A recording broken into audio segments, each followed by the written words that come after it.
Você já reparou que pessoas distintas podem olhar para a mesma desigualdade social e enxergar histórias completamente diferentes? Para alguns, o problema é o sistema. Para outros, o problema é a perda da responsabilidade individual. Não é só economia.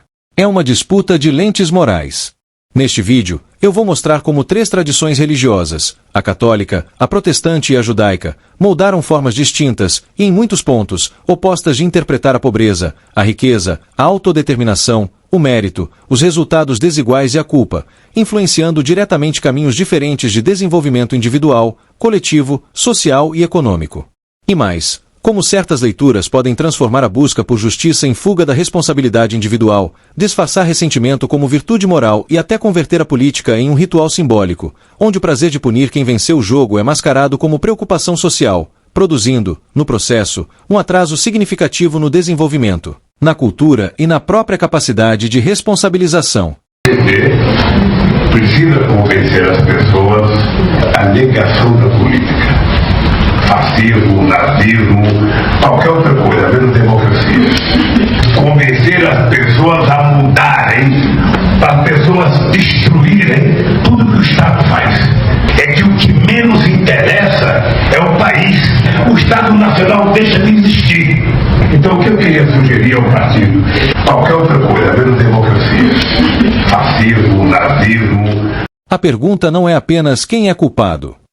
A pergunta mais difícil é outra. Essa narrativa te fortalece ou te infantiliza?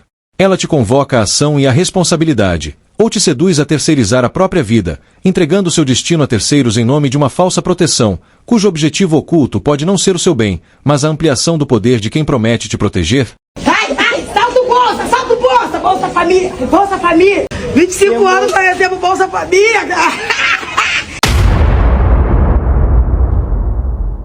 Nós temos 2 políticos, um do Senado, outro da Câmara, representando estados que hoje têm mais beneficiários do Bolsa Família do que trabalhadores com carteira assinada. Faz algum sentido, num estado como hoje nós temos em 12 estados brasileiros, você ter mais gente vivendo com base no Bolsa da Família do que em trabalho? Isso aí é o selo da falência do sistema econômico, político e social brasileiro. Eu acho que, inclusive, está na hora da gente até questionar. Será que a gente deve dar o mesmo peso de voto para uma pessoa que hoje vive às custas do trabalho de outra? Se você quer entender por que no Brasil o debate sobre desigualdade é tão emocional, tão moralizado e tão pouco racional, veja este vídeo até o final. Porque esse assunto não envolve só números, mas, sobretudo, ideias invisíveis que controlam como você interpreta o mundo. E se gostar, pense em colaborar deixando seu like, inscrevendo-se no canal e ativando o sininho para não perder novos conteúdos. A desigualdade social não é apenas um problema econômico, é também um problema de interpretação moral. E é claro que existe o aspecto moral da história. Se deveria existir ou não pessoas bilionárias. Católicos, protestantes e judeus, a partir de suas respectivas tradições, observam o mesmo cenário e constroem leituras distintas de causas, consequências e soluções para os mesmos problemas. Sua mente se transforma naquilo para onde você olha. Se olha só para o que falta, tudo parece carência. Se olha só para o que deu errado, tudo parece fracasso. Na tradição judaica, a ênfase recai fortemente sobre a lei, responsabilidade pessoal, ação concreta e justiça prática. A caridade não é vista apenas como emoção ou culpa, mas como dever estruturado. Ajudar sem destruir a dignidade, corrigir sem vitimizar, elevar sem criar dependência. A metáfora aqui é a da escada, não da esmola. O objetivo não é manter alguém no chão por meio de ajuda permanente, mas oferecer os meios para que possa subir por conta própria.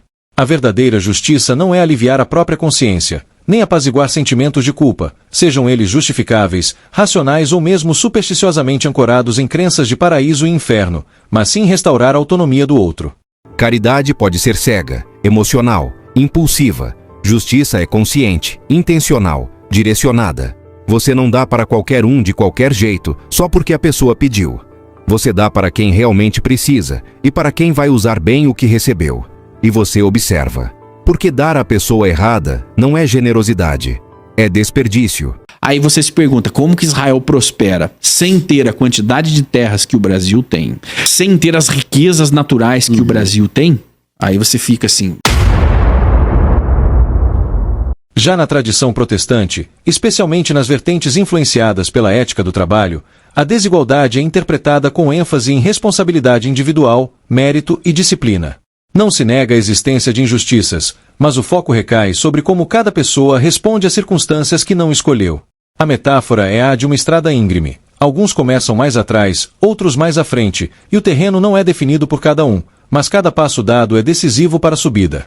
As circunstâncias impõem limites, porém a trajetória é moldada, em grande parte, pelas escolhas, pelo esforço e pela constância e disciplina de cada indivíduo. Então, por que os Estados Unidos é o melhor país do mundo em praticamente tudo e o Brasil é extremamente decadente até naquilo que já foi bom, como futebol? Os Estados Unidos é extremamente competitivo. Eles trabalham com todas as forças para ser o número 1. Isso acontece porque enquanto em qualquer área nos Estados Unidos eles formam em você, desde pequeno, a mente do vencedor, no Brasil existe um trabalho gigantesco da esquerda para que o povo se conforme com a mediocridade.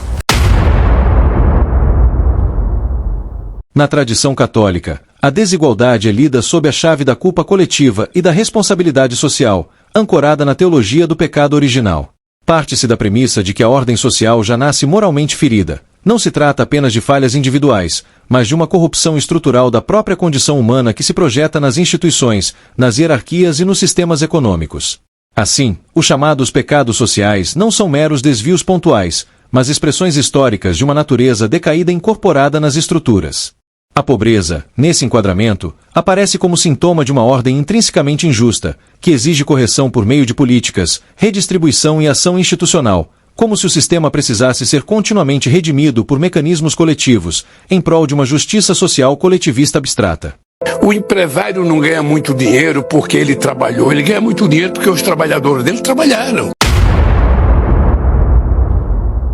A desigualdade salarial, a desigualdade de raça, a desigualdade de gênero, a desigualdade na educação, a desigualdade na saúde. Ou seja, nós estamos num mundo cada vez mais desigual. A metáfora aqui é a de um navio com casco furado. Se há água entrando, todos são responsáveis por tapar o buraco, ainda que alguns nunca tenham segurado uma furadeira. E cada vez mais a riqueza está concentrada na mão de menos gente e a pobreza concentrada na mão de mais gente. Quando a culpa é de todos, a autodeterminação, o mérito e a responsabilidade individual se dissolvem em abstração. O apoio irrestrito a essa visão pode também mascarar fraqueza moral, vaidade e egoísmo travestido de virtude, além de funcionar como fuga sistemática da responsabilidade pessoal.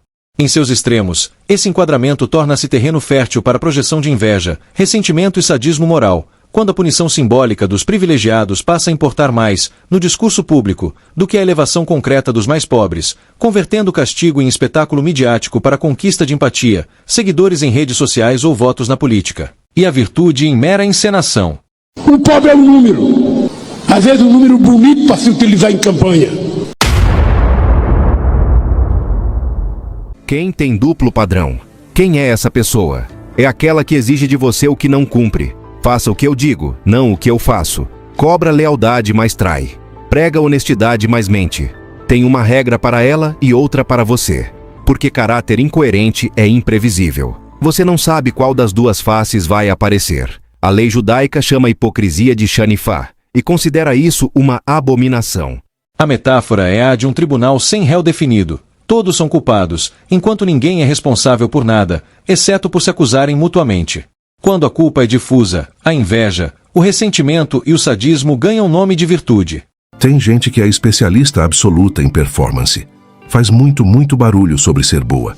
Posta nas redes sociais toda a ação de caridade.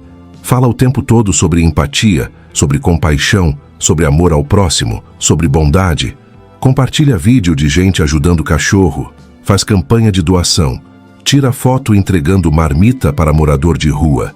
Mas na vida real, longe das câmeras, longe dos likes, trata as pessoas ao redor com desprezo, com frieza, com crueldade casual. A sabedoria judaica ensina há milênios que bondade verdadeira é prática, não propaganda. Bondade verdadeira é discreta, silenciosa, consistente. Quem faz o bem de verdade não precisa de holofote, não precisa de palco, não precisa de validação pública, não precisa de troféu moral. Faz porque é certo fazer. Faz porque é parte de quem essa pessoa é, não porque quer ser aplaudida. Tem um ditado muito antigo nas comunidades judaicas: quem faz muito barulho sobre suas boas ações está tentando esconder suas más ações.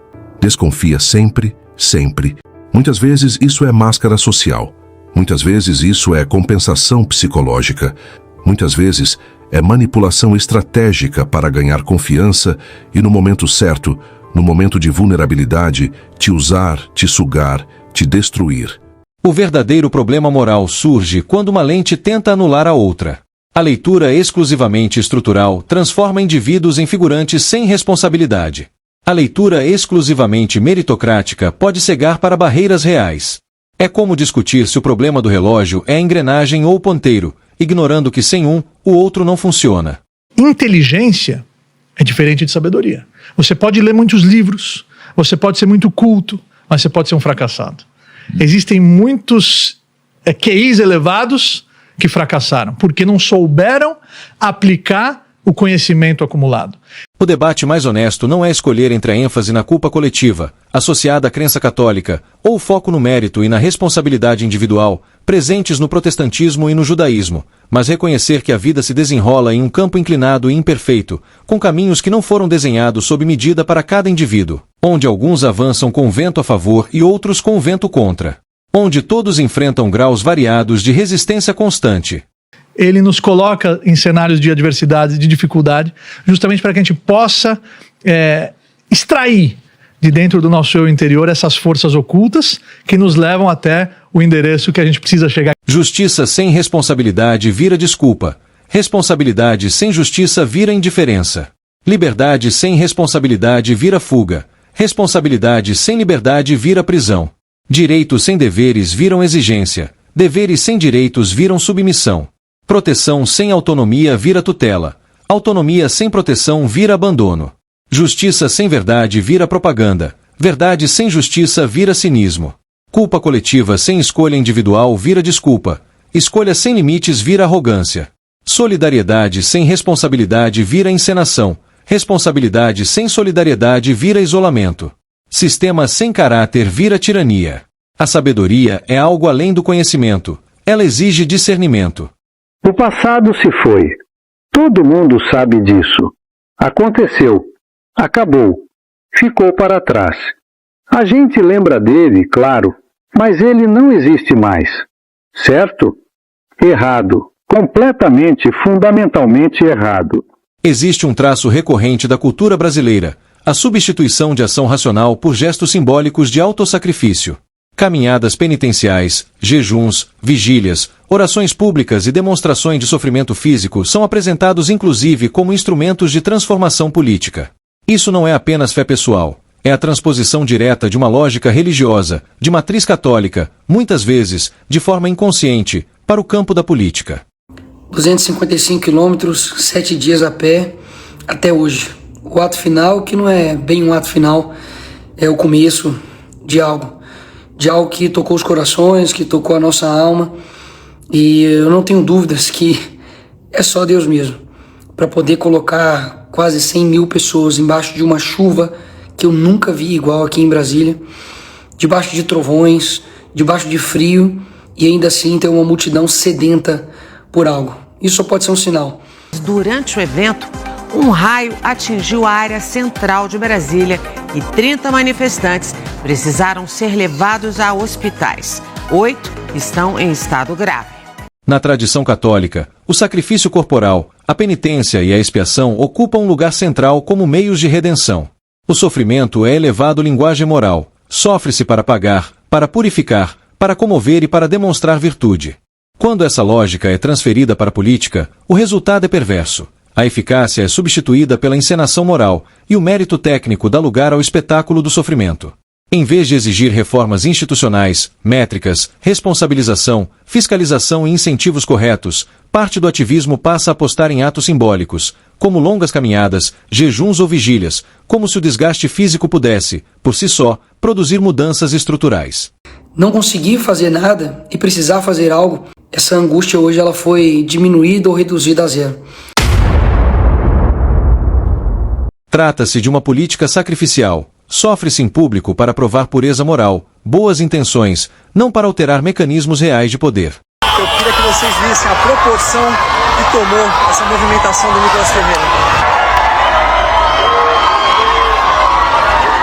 Eu queria pedir a você, a sua família encarecidamente, levante, saia de casa, pegue sua bandeira e vamos se manifestar por um Brasil melhor. Essa mentalidade cria uma ilusão confortável.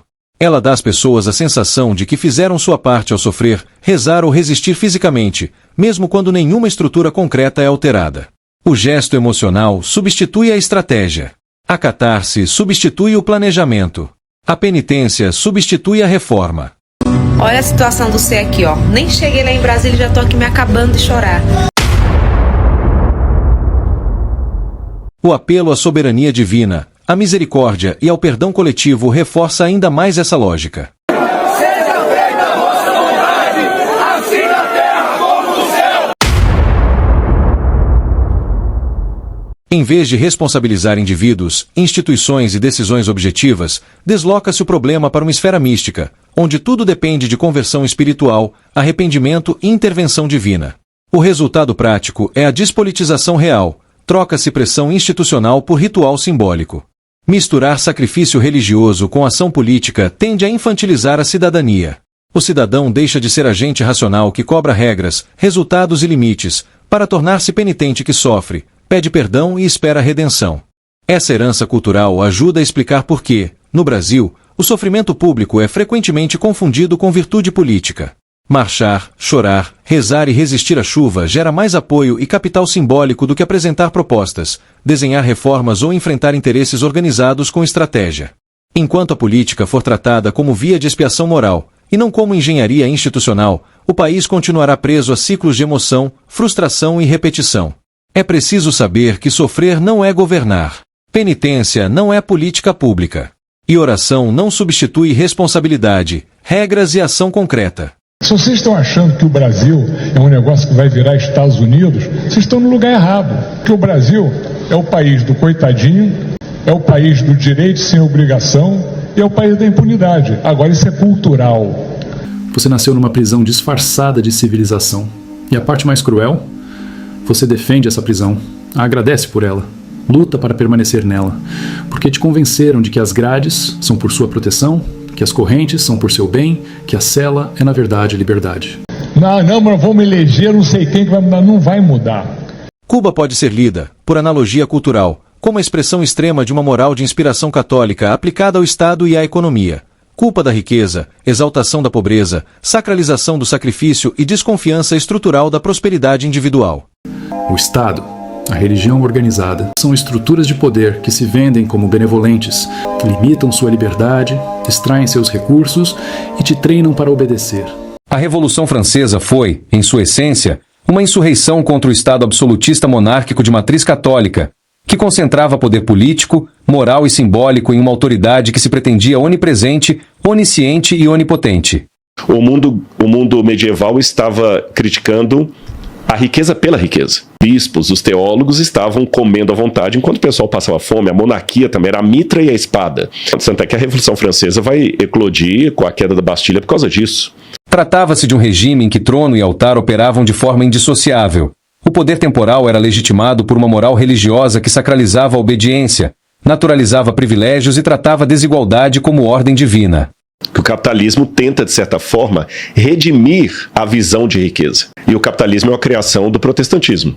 A revolta não foi apenas contra um rei, mas contra um modelo de Estado que se arrogava o direito de governar corpos, consciências e destinos, sufocando a autonomia individual em nome de uma autoridade absoluta travestida de ordem moral católica. Você defende essas estruturas, porque questionar parece perigoso, porque te ensinaram que questionar é ser ingrato, subversivo, problemático.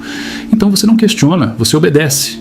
Você paga seus impostos, segue as regras, aceita a autoridade e chama isso de ser responsável ou adulto.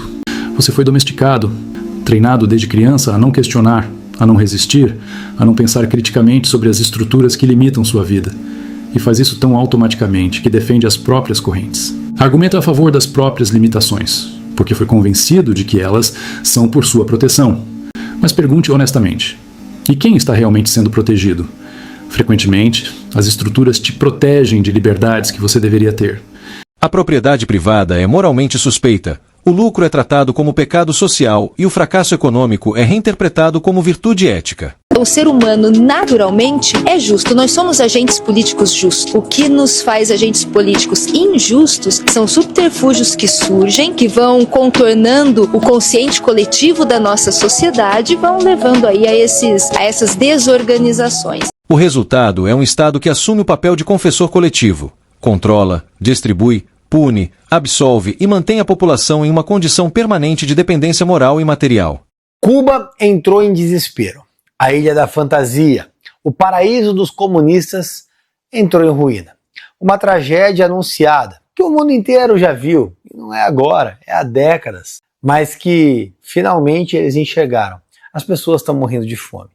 Não existe liberdade, não existe paz, não existe segurança alimentar, nem a tal da grande medicina cubana existe. O que existe é um país em frangalhos, desesperado. Teria coragem de viajar para Cuba, passar uma semana lá, fazendo algum tipo de lazer, onde as pessoas imploram por comida, onde as pessoas são reféns do Estado e não podem sair, onde as pessoas desesperadas se jogam ao mar em botes para tentar buscar liberdade em solo americano? A economia deixa de ser um sistema de incentivos e produção de riqueza e passa a funcionar como um mecanismo de penitência institucionalizada, onde todos sofrem em nome da justiça, exceto os poucos distribuidores da justiça social cósmica católica. Não sabemos tudo o que não sabemos, e até aquilo que julgamos saber pode estar incompleto, enviesado ou mal interpretado. Quando uma pessoa é muito ignorante, ela é ignorante, inclusive, sobre o fato de ser ignorante. Elas não apenas chegam a conclusões erradas ou fazem escolhas ruins, mas essa incompetência também tira delas a habilidade de perceber isso. Elas ficam com a impressão errada de que estão fazendo a coisa certa. Onde há julgamento humano, há ruído. Onde há ruído, há vieses. E onde vieses orientam decisões coletivas, as consequências podem ser profundas e duradouras, mudando vidas para pior. Em ambientes marcados pela doutrina católica da culpa, por uma filosofia social ultrapassada e pela militância emocional de viés católico, é essencial entender antes de repetir e pensar antes de reagir. Clareza intelectual não é frieza moral, é a única defesa real contra a arte do engano travestida de virtude. Obrigar-se a pensar com clareza não te evita problemas, mas te poupa do desgaste desnecessário. E isso, com o tempo, marca toda a diferença. Então, a partir do momento em que você toma uma informação para si, você não está mais sendo a mesma pessoa. Há uma mudança cerebral, uma mudança, obviamente, cognitiva, uma nova interpretação de realidade. Você passa a ser uma nova pessoa. O problema é que quando se pega a mesma informação e se repete a mesma informação, incansavelmente, século após século, e as pessoas continuam aceitando sem questionar. Você normaliza isso, você permite isso, você aceita e você convive. Você começa a naturalizar aquilo, torna parte de você. Você se torna o cara de terceiro mundo. Nós somos pessoas de terceiro mundo, porque nós normalizamos o absurdo e nós aprendemos a conviver. Aí você cria ideologias e visões de mundo que você começa a romantizar. Ah, nós somos isso. Somos? Nós precisamos ser isso? É bom ser isso? Não tá saindo nada. Há um arranjo social que não funciona e que precisa ser curado urgentemente. E como é que volta? Como é que volta agora? Se essa mensagem doeu, é porque a verdade bateu. A religião política da Igreja Católica glorificou a fraqueza como virtude, não por compaixão, mas por estratégia. Ao exaltar os fracos que não têm coragem de se superar, ela os conquista. E, ao mesmo tempo, condena a força, o desejo de potência e a excelência, para que os fortes, tomados pela culpa, curvem a cabeça e se submetam. Para que rumo está indo a nossa sociedade? Os valores estão sendo invertidos, um olhar vira um estupro, uma piada um discurso de ódio e a corrupção vira o padrão. A gente acostumou tanto com desvios de caráter que quando estamos diante de uma virtude, ela vira digna de elogio. Como é que a gente chegou aqui? Em parte eu te digo, vestindo os vícios com um manto da moralidade. Usam esse manto há tanto tempo que às vezes nem percebem o erro. O socialismo, em sua versão brasileira de inspiração católica, é herdeiro direto dessa psicologia do ressentimento. O que antes era depositado no altar da igreja agora é projetado no altar do Estado. O socialista não busca justiça, busca redenção. Não busca liberdade, busca tutela. E não apenas por altruísmo, mas também por um impulso psicológico profundo, o desejo de se vingar da realidade que o frustra, punindo quem se destaca e exigindo que o mundo se curve ao seu vitimismo.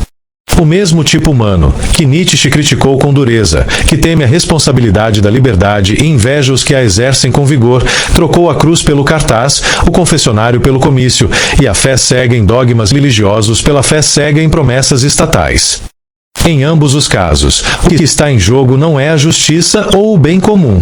É a tentativa de transformar ressentimento em doutrina, fracasso em moral e mediocridade em ideal político.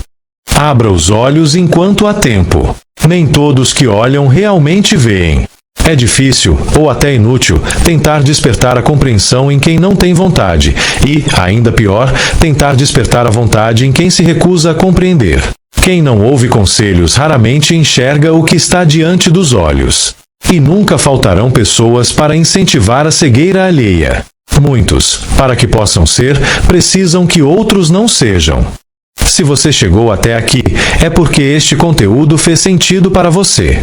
Então, considere colaborar, inscreva-se no canal, deixe seu like e compartilhe este vídeo com quem também valoriza o pensamento crítico e a curiosidade intelectual, contribuindo para ampliar o alcance de ideias que realmente importam. Expor questões ocultas no aparente é fundamental para provocar reflexões, inspirar mudanças positivas e fazer os brasileiros despertarem do sono dogmático socialista católico. Espalhe essa voz enquanto ainda dá tempo! Superar esses desafios e alcançar um futuro justo e próspero requer afastamento da influência da moral hipócrita da religião política do Vaticano e da sua filosofia social arcaica. Não deixe de ver outros vídeos deste canal.